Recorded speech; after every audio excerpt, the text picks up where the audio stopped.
Hello, everyone, and welcome to Empower Hour. I'm Lothika Pai, Chief Small Business Officer with the Chicago Department of Business Affairs and Consumer Protection, also known as BACP. This webinar series is meant to provide businesses and consumers with information they need to succeed by sharing advice and stories from Chicago's entrepreneurs. Today's guest is an advocate for Chicago's arts and culture. With us today is Hope Dye, owner of Artful Framer Studios. Let's learn how the business started and whether things have turned out picture perfect. Good afternoon, Hope. Thank you for joining us today. Before we get into questions about the business, can you tell our webinar attendees a little bit about yourself? Yeah, thank you for having me, by the way. My name is Hope Dye. I moved to Chicago maybe 6 or 7 years ago from South Bend, Indiana. I went to school at St. Mary's College of Notre Dame, which is in South Bend. I got a degree in business and art because I initially thought I was going to get into maybe marketing or advertising. That didn't pan out. I realized I didn't like it, but I found that the business that I have now, it did kind of end up working out in the end. I did work as a graphic designer for a little bit, but I've been framing kind of along the way. So I've been framing for about 9 years. Well, that's wonderful. And, Hope, framed art is so beautiful to have in your own home, right? It helps bring the image to life, especially if it's framed beautifully. And I can see from your background, you do have beautiful art behind you. So, can you tell us how you started your business and your journey to opening the art framing store?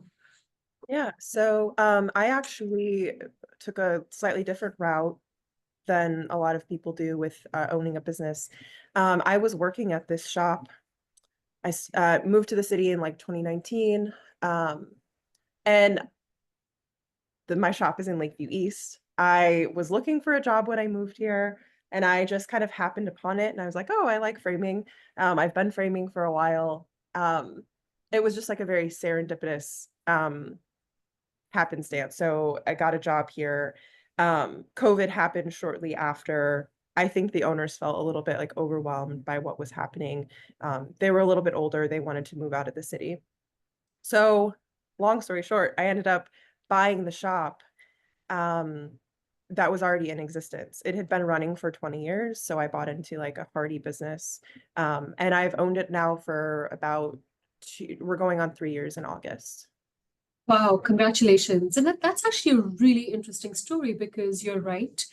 Um, we've not really interviewed that many people who have bought into the business. And so you buy into the business, the infrastructure is already established, they already have the tools there, you work there, so you understand the operations of the business as well. So when did the buyer help you with the financing? Did you have to raise your own financing when you bought into the business? I think that could be a very interesting thing for our viewers to understand. Like, how do you approach acquisition of a small business in Chicago? Yeah, so again, as you mentioned, I mean, I was already working here. I was actually managing the shop, so I kind of knew like this is how we work with the vendors. Um, and I actually wasn't planning on staying working here. I was going to be going into the Peace Corps. So I was going to be completely leaving, but with COVID, I that couldn't happen anymore. We had to stay in place. So I stayed working here.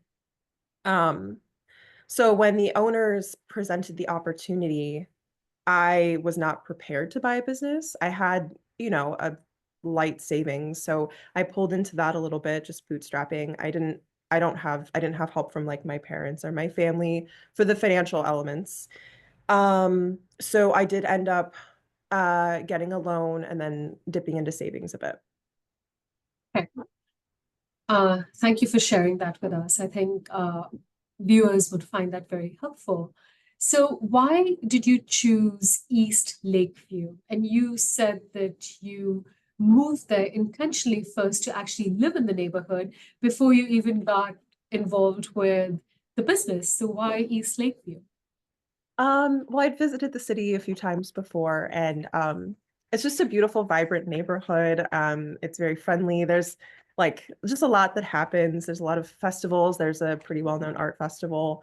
Um, the end of my block, because I also live in Lakeview East, the Chicago Marathon runs by, and they have the Pride Parade. It just felt like a good neighborhood to settle into. There's a really nice community of other local businesses. And I would agree, it's a beautiful neighborhood. Yeah, and it's so Um, close to the lake. yes, yes, it is very close to the lake. It's right there. Um, so Hope, you know, marketing and branding typically are such crucial components of a business. So, did you rename the business when you bought it, or did it already have the name that, did you just inherit the name? I did inherit the name. Okay. And that's something I've kind of been maybe not like struggling with, but I've been debating changing it possibly. Um, Again, it has 20 years worth of history. So that's something to weigh, changing the name and that legacy.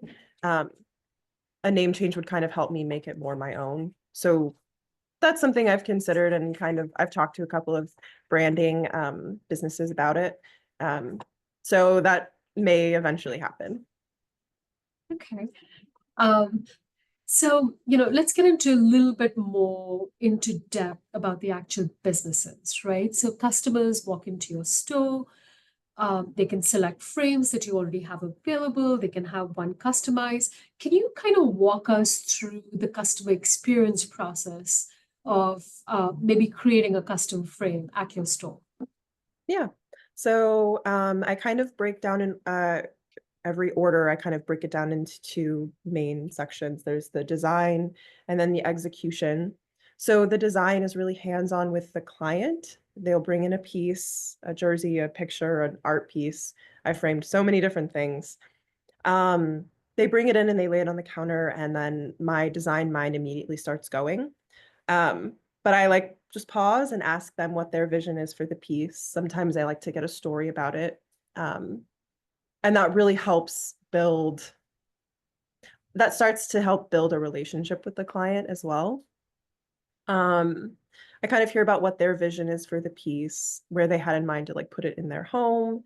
And then we work together using design samples to kind of build out what the piece is going to look like.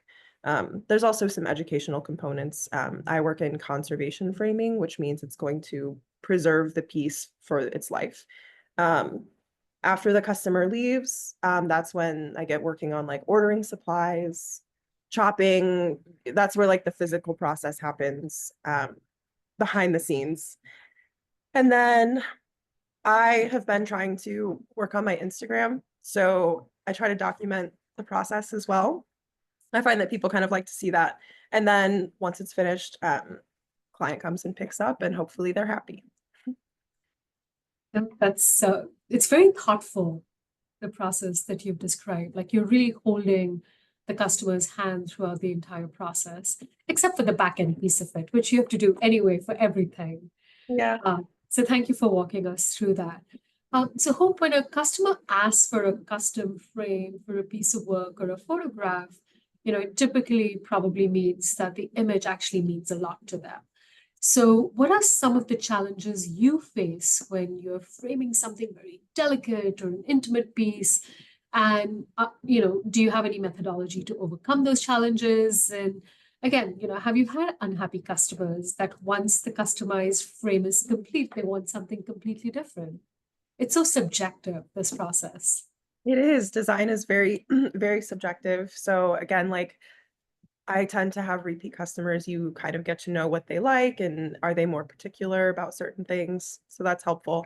Um, but I do handle a lot of delicate, whether they be physically delicate or sentimental, or like I have had someone bring in a Picasso, not a painting, it was a lithograph, which it's paper based, and but it was worth $18,000. And so there are things that they can be financially expensive or just like sentimentally expensive, but Yeah.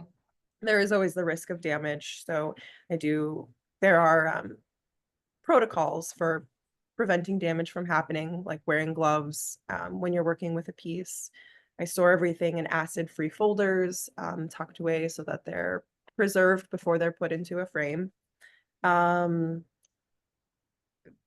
I tend to experience almost like a performance anxiety when I'm getting ready to frame something. So if I do know that it is particularly expensive or just like a big undertaking, I do like kind of drag my feet a little bit, but I just have to give myself that pep talk of like, you can do it, you know, you can do it. So yeah, and then rarely do I have someone unhappy with a design in the end. I had one happen maybe last spring, and it was kind of funny because I walked her through the design and I suggested a design. She went a completely different direction, and when she came to pick it up, she was unhappy with it. And we did end up going with my initial design, which was fine. But I just did it for her compliment. I made the changes for her complimentary because to me, having a customer be 100% happy with it is way more important to me than like the extra money. So hope you bought into the business. So I'm actually assuming that they already had like marketing that they had in place before you bought into it. What does your current marketing and promotion strategy look like, and how has that evolved since you took over the business? Yeah. So they absolutely already did have kind of a marketing. They certainly had a clientele base that I bought into. Um, Word of mouth has been my best um, marketing element of marketing. Um, and again, with the framing, you're handling delicate, sometimes very personal things. So there is that relationship basis where people want to know that their work is in good hands. So networking and like building interpersonal relationships outside of the shop has been a very helpful tool. I don't necessarily do like advertising on signs or billboards or anything like that. I find that when people are very happy, they tell their friends. Yeah. Um, and I am part of the Chamber of Commerce's two different chambers of commerce, so that has been helpful for marketing. Um, I also work with artists. I represent quite a few artists in the shop. So when they go out to festivals, we have a kind of a deal where I will do framing for them at a very reduced rate, and then they will give out my business card to their clients. So it's a mutually beneficial relationship that helps with the marketing. One last thing that I found to be particularly helpful is charity events, looking like charities or nonprofits looking for auction items. I have been giving out, either I'll pay an artist to give me a painting, and then I provide the painting and a certificate to frame. So when they have their auction events, it would be like a painting with a certificate. So then it kind of like encourages the person who wins the item to come back into framing. And that's a good way to start building that relationship.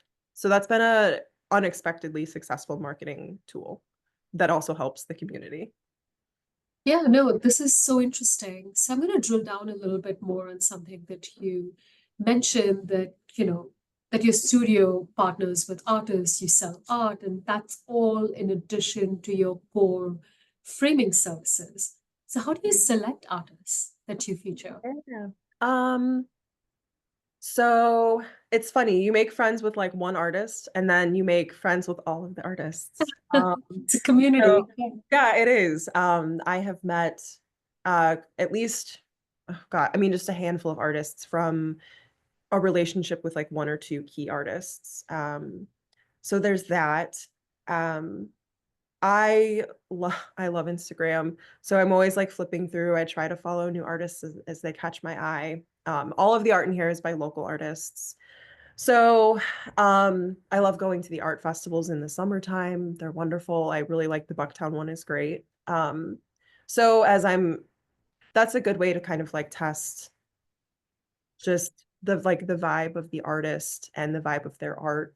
Um, so it's a little bit of a lot. Sometimes people reach out to me. There's like mutual connections, or um, every so often I'll seek out an artist through the internet. That's great. And you're building obviously relationships with them. And, I hope like the business has been around for, like you mentioned, 2 decades, and then you bought into it. So obviously it is a neighborhood staple. And in small businesses, customer relationships are important. So how important have repeat customers and building those customer relationships been to the success of your business since you've taken it over? The the repeat customers, the relationships that I am building with my customers are just like the foundation of the business. And the repeat customers, they're important to the business, but I really have been building like actual relationships with people. And framing isn't like getting a cup of coffee. You come in like once. Some people come in more than others, but once a year, maybe like a couple of times a year. But it's always funny because I get like a life updates.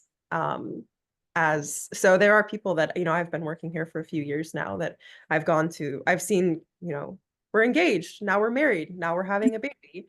Um, there are also sad life events too, but uh that's just a fun element of the business. And yeah, it just makes me very grateful to be in this position. It's wonderful. Um, so, there's been such a dramatic increase in the growth of online retailers in the past 5 to 10 years. How have you adapted to that shift in consumer preference? And then what are some key tactics that you use to get people into your brick and mortar store? Yeah. So I think people who are new to custom framing don't realize how custom you can get with it. I think a lot of times people's first instinct is like, oh, I can get a frame on Amazon or Walmart or wherever. And you can do that. And there are some instances where it maybe makes more sense financially.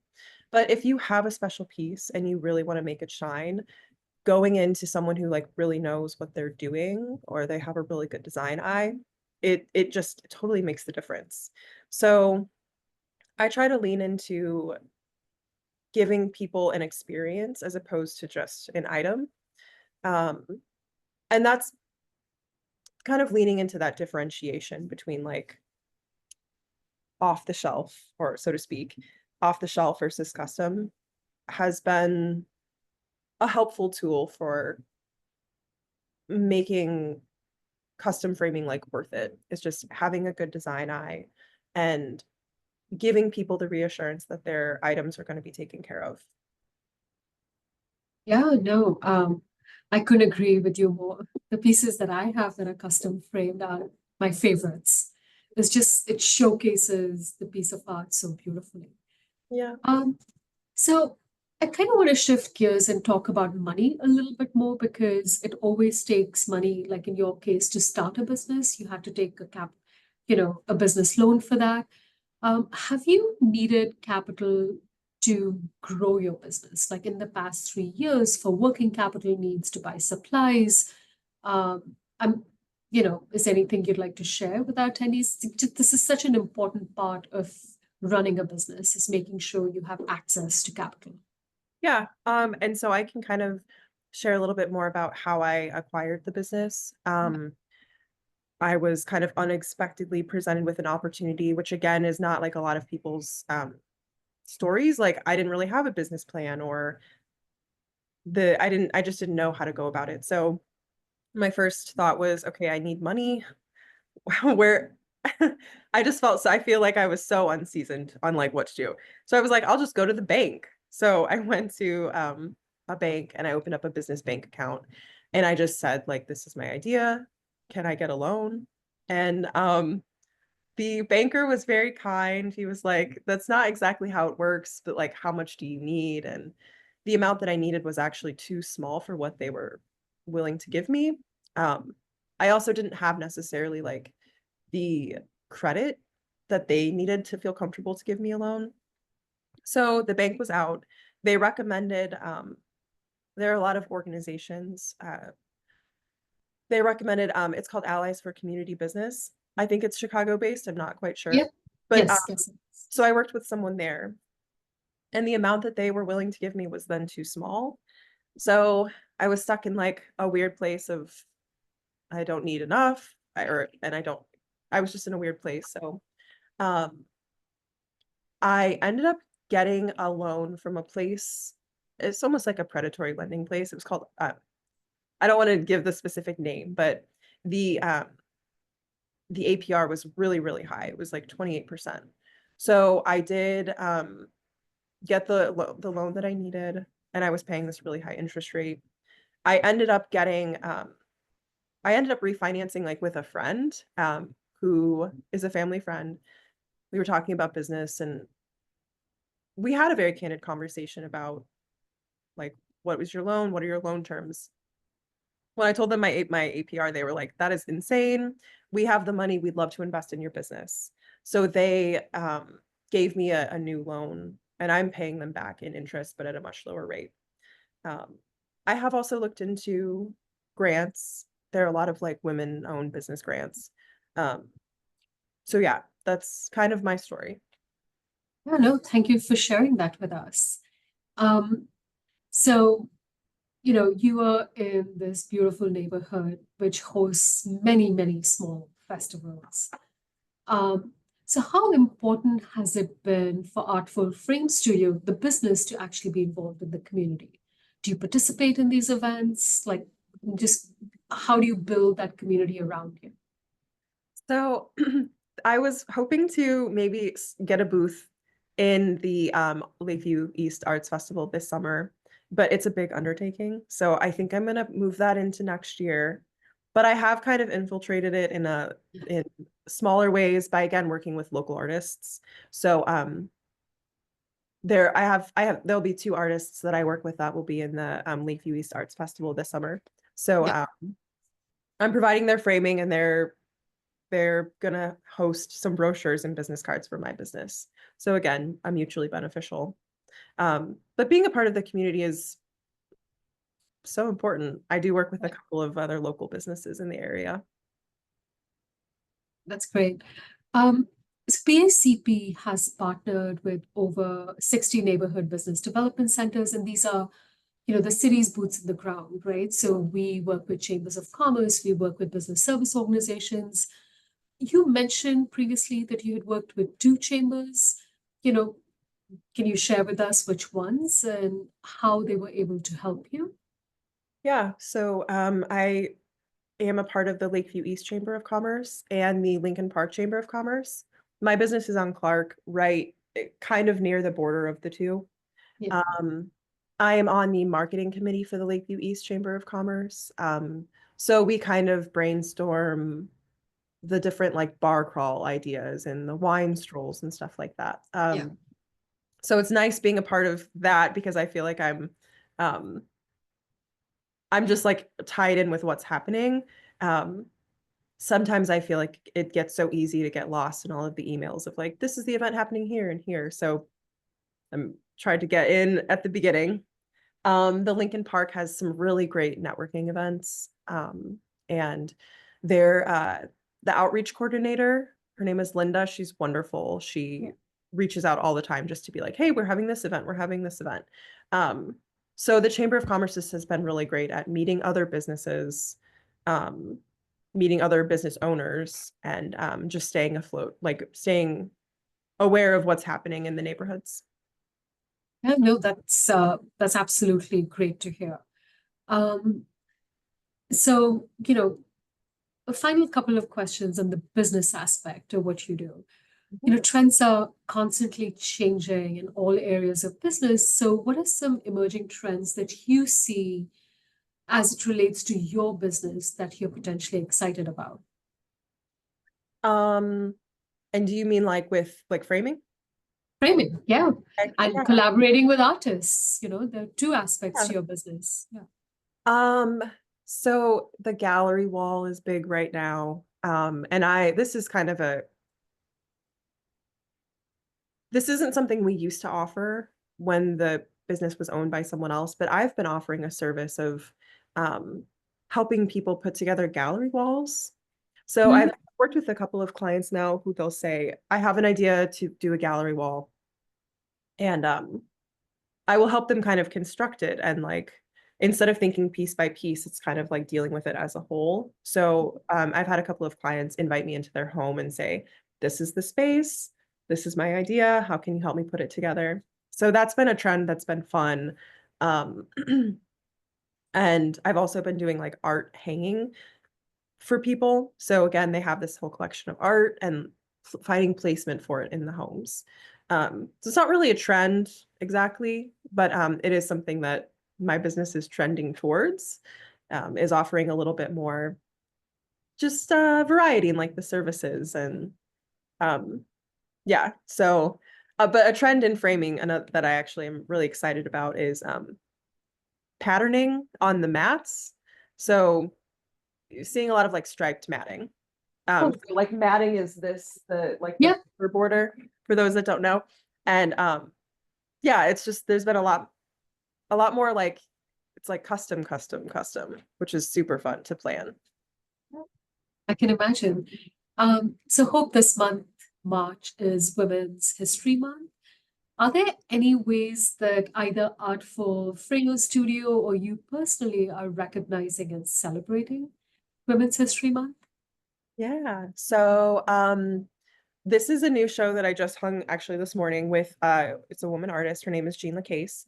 Um but the I had specifically a Women's Month show. It just came down on Wednesday or yesterday. So it was called For Women, Four Perspectives. So it was four women artists who are friends, and it was just a variety of pieces. During Women's Month, I do try to have women artists, and I would say probably 75% of the art in the shop is by women as well. That wasn't necessarily intentional, but it's just what it is. And yeah, so that's how I've been celebrating. And then I think for March of next year, I would like to do another woman featured, maybe a collaborative show. And I would like to have this a portion of the sales go to some sort of nonprofit that helps women in some way. I have a couple in mind. Thank you so much for sharing your business story with our attendees. So, really appreciate it. I want to transition a little bit and want to ask you when you're, you know, when you're not running a business, when you're relaxing, like what do you do to relax? What do you do to unwind? It's hard Um, to run a small business, right?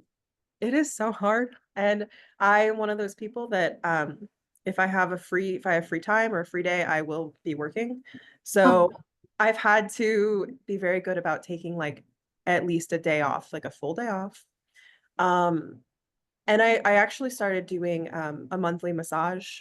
I go Shanada Wellness is her name. She's a Lakeview East masseuse, woman-owned business. I have a standing appointment with her once a month, and that's been so important just to take a day of like, I'm gonna nap, I'm gonna get a massage. Um, I also do like every once in a while I'll get a facial at the Aveda salon again in Lakeview East. Or like there's a lot of nail salons, just like some practical care of the body. One of my clients is an acupuncturist, again in Lakeview East. Grania is her name. Um, just taking care of your body is how I try to relax. I love it. Self-pampering. I think we don't get enough of Remembering. that.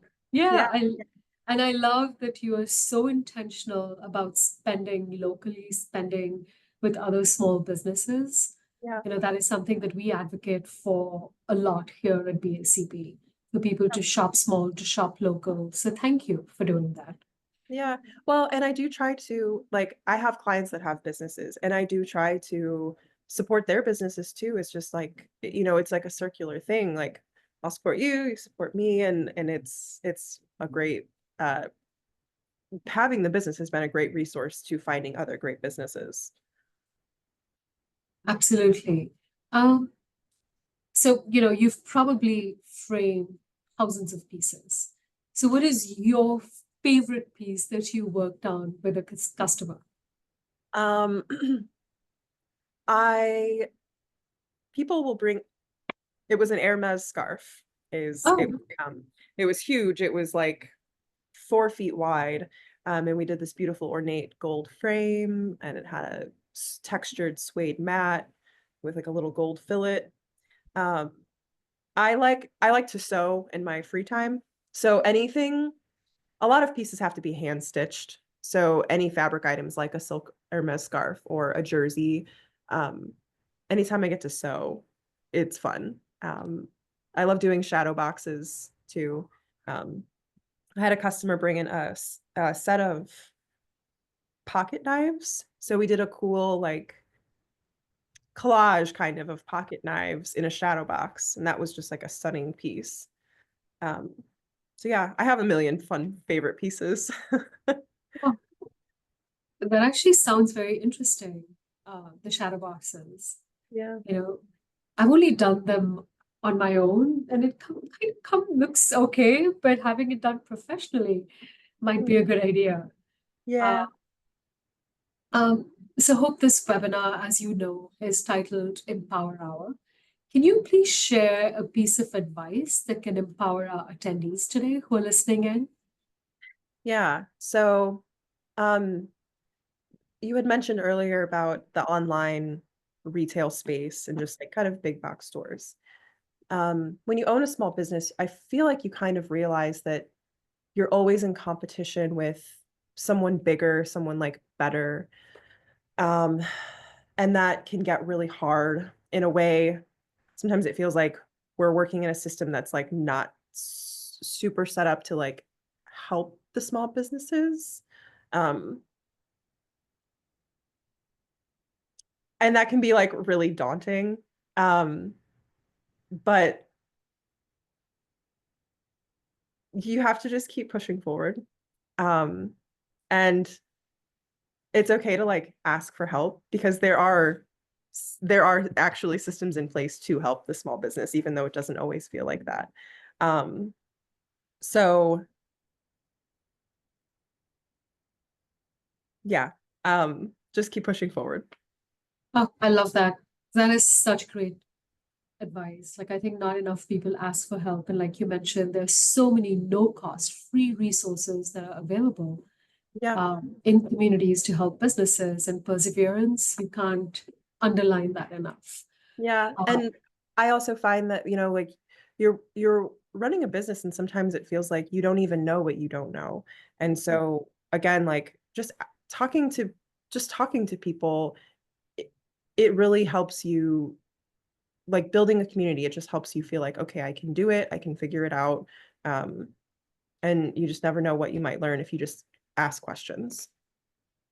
Absolutely. Can you provide us and everyone who's listening in with the address of the store, your social media handles, and your website? So the shop is Artful Framer Studios. I'm at 2938 North Clark, in Lakeview East, in between Wellington and Diversey. Um, I'm pretty active on Instagram. It's Artful Framer Studios. Um, and the website is www.artfulframerstudios.com. Um, and actually, tomorrow night we're going to be having a little opening for this show that was hung today. So it'll be up for a month, and we have shows monthly. Yeah, no, that's great. So hope we're done with just the my questions to you. And I really hope that you can stay a little bit longer so that we can take questions from our listeners, from the audience. So I'm gonna pass it over to Stella to moderate the questions. Stella. Mhm. Thank you for sharing your story. Thank you. What would you say was the most unexpected business lessons you have learned along the way? Unexpected. Um, I I am gonna sound so silly saying this, but like I didn't realize how much work it would be. Like I have a to-do list and it's never ending. Like I'll cross off, cross off, cross off, and then it's like, oh, there's still 5 more things. So, um, I hate to even say that. It's just there's so much to always do. Um, I you learn a lot about yourself. So I think I learned that like I'm a little bit of a control freak. So learning how to like trust other people to do a good job, or if they don't do a good job, it's like you can figure it out, but learning how to dole out the tasks if you're feeling overwhelmed, like that was hard for me to learn. As a woman business owner, have you ever had any experiences where you had to overcome barriers because you're a woman in business, or did you feel like you were allowed to practically shine? Um, I don't feel like I've had to overcome any major barriers. I do kind of notice like microaggressions in a way, where my partner is a male. He has been in the shop with me, and we'd have like representatives come in from different shops or anything. Um, and they always want to talk to him, even if I will say like, "Oh, I'm the owner, like I can help you," and it they'll always still want to talk to him. Um, and it doesn't bother me. It's just like a thing, but it's just funny how like you can say like, I'm the owner here," and my boyfriend would even say like, "She's gonna talk to her," and they'd still want to like the conversation would always like slowly like direct back to him. Um, so yeah, that's been How do you go kind of from a a small 9 to 5 to becoming a business owner? I'm sorry, what was that? How did you go from a 9 to 5 employee to being a business owner? Um, the transition, well, I mean, I bought the shop, and so, um, the transition kind of came naturally, with the ownership change. Um, it was it's taken a long time for me to kind of realize like, "Oh, this is my space. I get to do what I want with it." So I have made, like, structural changes, and even it was funny, it was just kind of like, for a while, I didn't feel like I could actually make any changes, but I have changed systems, and I just had to kind of make it work for me.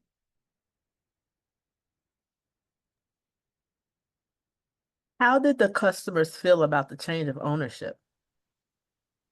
They they were very supportive, I think because I was very much here every day already, it was a very, like, natural change for people.